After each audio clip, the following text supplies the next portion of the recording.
And the countdown to the midterm election continues. Now just 19 days away. Voters in more than a dozen states have already begun casting their ballots, with North Carolina joining that group today and Nevada this weekend. We're also watching President Biden, who's set to hit the campaign trail later today. For the latest, let's bring in NBC News Chief White House correspondent Kristen Welker. Kristen, good morning. It's good to see you. So let's start with President Biden, who's now wading into that contentious Pennsylvania Senate race today, stumping for Lieutenant Governor John Fetterman. And he's not being entirely welcomed across the board from fellow Democrats. So what exactly is going on there?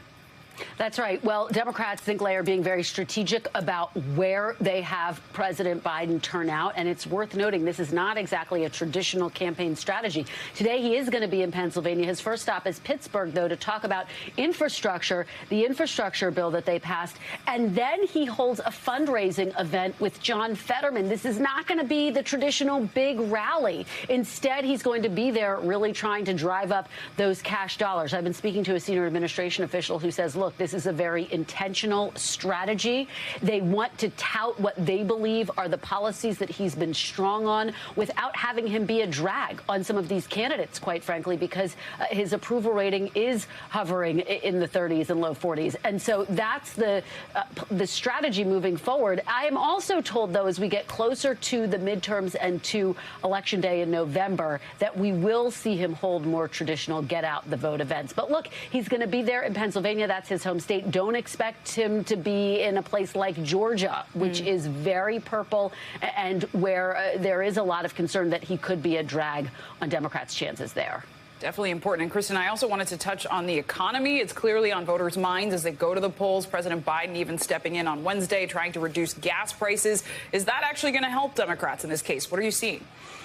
Well, we'll have to see. I mean, look, the economy is still the top issue for voters. If you look at the latest polling, nearly 44% of people say inflation and the economy are their top issues. So the president yesterday announcing that he would release another 15 million barrels from the Strategic Petroleum Reserve. That's essentially the tail end of an announcement that he had already made. So what's the impact going to be? I don't think it's going to be very significant on gas prices, which, by the way, are down from their high that we saw over the summer, where they were over $5 a gallon, but they've still ticked up a bit in the last month. And if you talk to the chief of staff, Ron Klain, at the White House, he will tell you that the first thing he does every single morning is check the national average of gas, because it really underscores the point that where that gas price is could determine Democrats' chances in November. Absolutely. Gas impacts everyone. And you mentioned Georgia earlier. I wanted to ask about that hot and contested race between GOP incumbent Brian Kemp and Democratic challenger Stacey Abrams. Of course, not their first face-off. So what can we expect when it comes to endorsements for these candidates today? Well, look, I think that the bottom line is that this is going to be one of the most contentious races across the country. And I think that you did see that play out in that big debate. And so clearly, of course, they are looking for more endorsements. Oprah Winfrey is going to be holding a virtual event for Stacey Abrams, for example.